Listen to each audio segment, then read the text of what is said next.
Folkemødet er åbnet, og Allinge bølger af liv.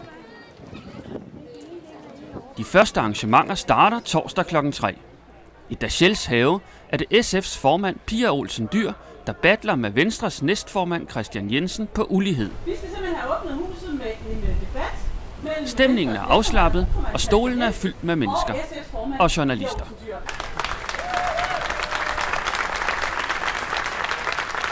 Tak fordi jeg kom på besøg i Løvens Hus. Sætter jeg stor pris på. Ulighed i Danmark, den vokser. Og det er meget tankevækkende, at 10% af danskerne, de ejer en fjerdedel af alle værdier. Danmark er grundlæggende et godt sted at være. Vi er sådan set heldige, os der er født her. Vi er heldige om, at vi er født i et lille smørhul af velstand og frihed og muligheder. By- og boligminister Carsten Hansen tog lidt senere fat i det folkelige i sit første møde. Men velkommen til, og værsgo til Carsten. Jo, tak skal du have, Lars. Man kan jo sige, at det nyeste skud på stammen i forhold til den demokratiske debat og dialog, det er jo virkelig en folkemøde. Og nu sidste år havde vi knap så godt vejr, som vi har i år.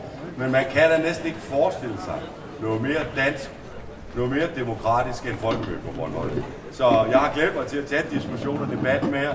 Men det forandrer jo i virkeligheden ikke på, at vores måde at tænke demokrati på, med det der så smukt her, det repræsentative demokrati, det er jo under voldsom pres og forandring. Lad mig bare give nogle få tal til at illustrere det. I 1960, der havde vi 260.000 medlemmer af Socialdemokratiet. Ved I, hvor mange vi har i dag? 42.000. Og vi er endda sammen med Venstre, det parti, der har flest medlemmer.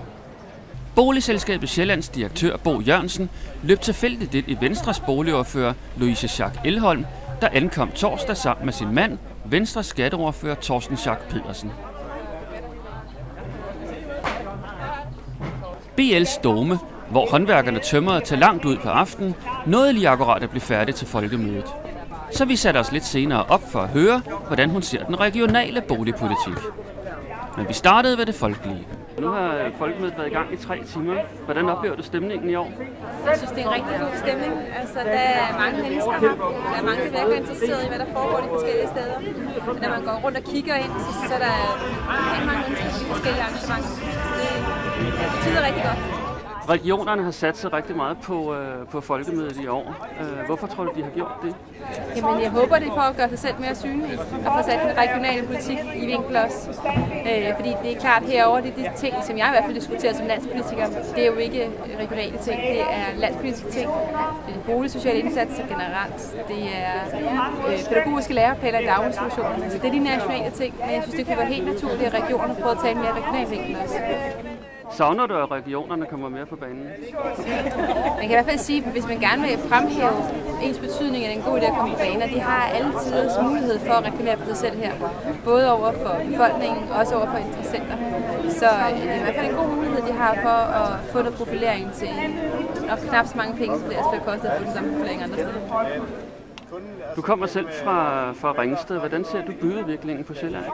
Jeg synes, byudviklingen i Region Sjælland er meget udfordret. Altså, vi har været hårdt ramt af krisen. Det er her, at der er flest arbejdsløse i krisen. Vi ser, at det er her, at folk er mest teknisk insolvente. Det er svært at sælge huse, særligt på landet. Det har også en betydning for, om folk kommer ud på at bruge penge. Og så har det en medførende betydning af at lukke butikkerne, når folk ikke bruger penge. Så derfor så oplever vi, at det er en rigtig svær udvikling på byerne i Region Sjælland. Så vi skal have fokus på, hvordan får vi udviklet Region Sjælland fremover. En af de ting, jeg har fokus på, i forhold til i hvert fald almene boliger, det er, at vi skal sikre, at når vi laver investeringer i almene boliger, at så Region Sjælland også er med i de her investeringer. Det er ikke noget, vi laver vækstpakker, hvor vi investerer i almene boliger, men Region Sjælland bliver ikke repræsenteret i samme grad som de andre regioner. Altså Region Sjælland er den der hårdt ramt, så selvfølgelig skal de også være med til at have en del af det, vi prøver at sætte i gang. Men hvad kan du som politiker konkret gøre? Altså jeg kan jo lægge et politisk pres på at sikre, at der bliver en rimelig fordeling af midlerne regionalt, så Region Sjælland får lige så meget som resten af regionerne gør. Og det er i hvert fald det, som jeg kæmper for. Kan det ændre udviklingen på Sjælland? Vi kan ikke gøre det alene. Altså, der skal en flerstrenget strategi til. Vi skal have fokus på både det her med arbejdspladser. Nu har regeringen lige valgt at lukke 2 skattecentre i Region Sjælland. Det er jo ikke godt for Region Sjælland, at vi fjerner flere arbejdspladser. Så vi skal have fokus på, hvordan sikrer vi flere arbejdspladser. Vi skal også have fokus på sådan noget som gæld. Altså, vi er meget mere gældet i Region Sjælland. Vi skal have fokus på, at vi gør noget for at hjælpe. Vi skal også have et fokus på uddannelse. Vi er dårligt uddannet i Region Sjælland end i resten af Danmark.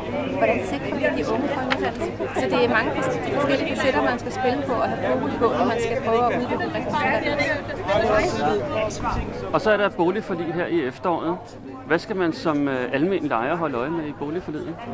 Jamen, det, der bliver spændende i boligforliget, det er jo blandt andet den her regionale fordeling, om det nu bliver mere rimelig, altså om det er mere rimelig fordelt mellem forskellige regioner, så Region Sjælland også begynder at få den samme andel af midlerne, som de andre regioner gør. Men der er selvfølgelig også et helt spørgsmål om, skal det være renoveringer? Skal det kun være vedligeholdelse eller nybyggeri? Hvad er det helt præcis, vi sætter i gang? Og det er jo også noget, der bliver spændende at se. Hvad kommer vi frem til?